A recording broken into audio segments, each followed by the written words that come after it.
అయిపోతున్నాయి. మేము మొట్టమొదట స్టార్ట్ చేసినప్పుడు 15% వడ్డీ ఉండేది. దాదాపు 15,000 రూపాయలు వచ్చేది.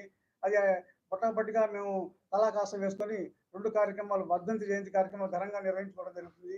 ఇంకా ఇలా కాదనుకొని మరి మహారాజా పోషకులుగా 10,000 రూపాయలని, రాజపోషకులుగా 5,000 రూపాయలని, మరి 3,000 రూపాయలు ఏమన్నా పోషకులుగా అని చెప్పనేసి 1000 రూపాయలు ఇచ్చిన ప్రోత్సాహ సభ్యుల కింద లెక్కేసుకొని ఆ రకంగా ఒక బుక్లెట్ అనేది రిలీజ్ చేయడం జరిగింది. మేము యొక్క అన్ని సంవత్సరాలు చేసినటువంటి సర్వీస్కి మరి అందరి అభిమానులు కూడా ఏది టౌన్లో ఉన్నట్టు అందరూ మిగిలిన అభిమానులందరూ కూడా చేరి చాలామంది దాదాపు 350 మంది సభ్యులు ఉన్నారు. మా దాంట్లో 15 లక్షల రూపాయల ఫండ్ ఫిక్స్డ్ డిపాజిట్ చేయడం జరిగింది. దాని మీద వచ్చే వడ్డీ కాకుండా మా 48 క్రియాశీల సభ్యులు ఉన్నారు. అన్నిటికంటే ఘనంగా చెప్పుకోదగ్గది ఏంటంటే ఆయన గారు పరమపదించింది గురువారం నాడు. ప్రతి గురువారం నాడు మరి ఉదయం 8:30 గంటల అసలు మేమేంటంటే అన్నగారి దగ్గర మేము నేర్చుకోగలిగింది మాత్రం ఒకటేనండి, టైం పంక్చువాలిటీ.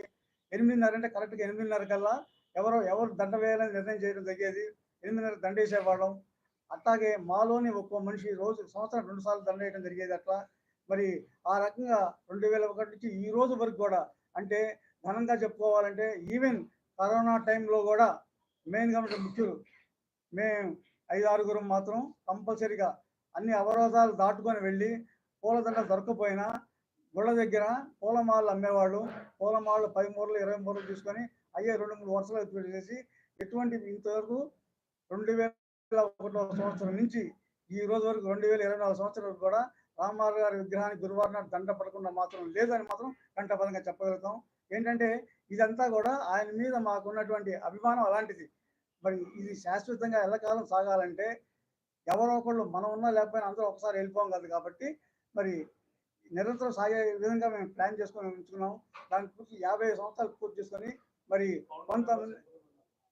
కొంతమంది మిత్రుల సహకారంతో ఈ ఘనంగా ఈ ఫంక్షన్ మెయిన్గా ఏంటంటే మా సత్యనారాయణ గారి యొక్క పూర్తి ప్రోద్బలం ఏంటంటే ఆయన పట్టుదల కృషి మూలకంగానే మేము చెప్తాను పట్టుదల కృషి మూలకంగానే మేము ఇంత పెద్ద కార్యక్రమం నిర్వహించగలుగుతున్నాం. ఎందుకంటే మా ఆర్థిక యొక్క పరిస్థితి చాలా తక్కువ. ఎందుకంటే సంవత్సరానికి మహా అయితే 2 లక్షల రూపాయలు ఖర్చు పెడుతున్నాం. రామారావు గారి వర్ధంతి జయంతి కార్యక్రమాలు, సేవా కార్యక్రమాలు కానివ్వండి, అన్నదాన కార్యక్రమాలు కానివ్వండి, ఈ రోజు వరకు మాత్రం ఎటువంటి ఆటంకం లేకుండా సాగిపోతామండి. ఈ కరోనా టైంలో మాత్రం ఈ అన్నదాన కార్యక్రమాలు నిర్వహించలేకపోయాం 2-3. అయినప్పటికీ దానికి రెట్టింపుగా మిగతా కార్యక్రమాలు చేసుకుంటూనే వస్తున్నాం.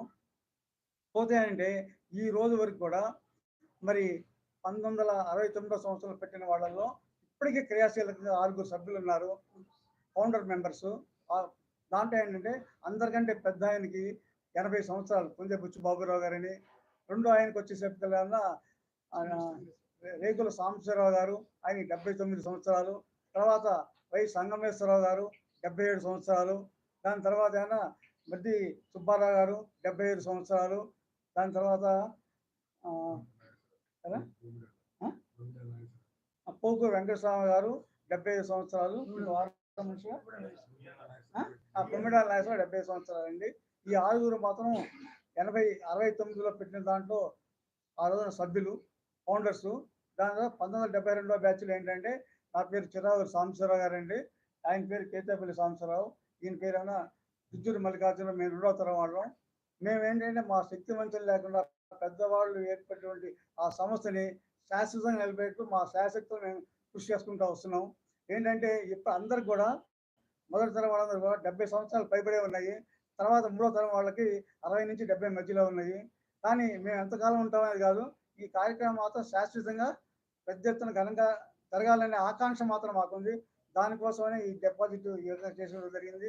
అందరం ఒకేసారి పోము, ఎవరో ఒకరు మిగిలిన వాళ్ళైనా సరే మిగిలిన వాళ్ళ సహకారంతో కార్యక్రమాలు కంటిన్యూస్గా చేస్తారనేటువంటి ఆ దృక్పథంతోనే మేము ఈ రకంగా ఈ శాశ్వతంగా ఉండాలి, ఈ సంస్థ పేరు శాశ్వతంగా ఉండాలని. అంతేకాదు మా 3వ తరం వ్యక్తులకి ఏంటంటే ఎట్టాగు స్వర్ణోత్సవం అయిపోయింది, వజ్రోత్సవం 60 సంవత్సరాలు, ఇంకో 5 ఏళ్ళు మీరు ఉంటారులే, మీరు పూర్తి చేయాలని చెప్పంటున్నారు. అది అన్నగారి దయ, అన్నగారి పిలిస్తే మాత్రం వెళ్ళిపోవాల్సింది, మేము చేసేది ఏం లేదు. అది మాత్రం మా యొక్క సంస్థ గురించి.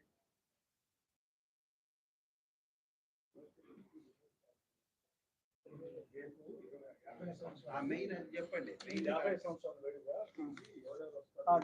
ఏంటి అసలు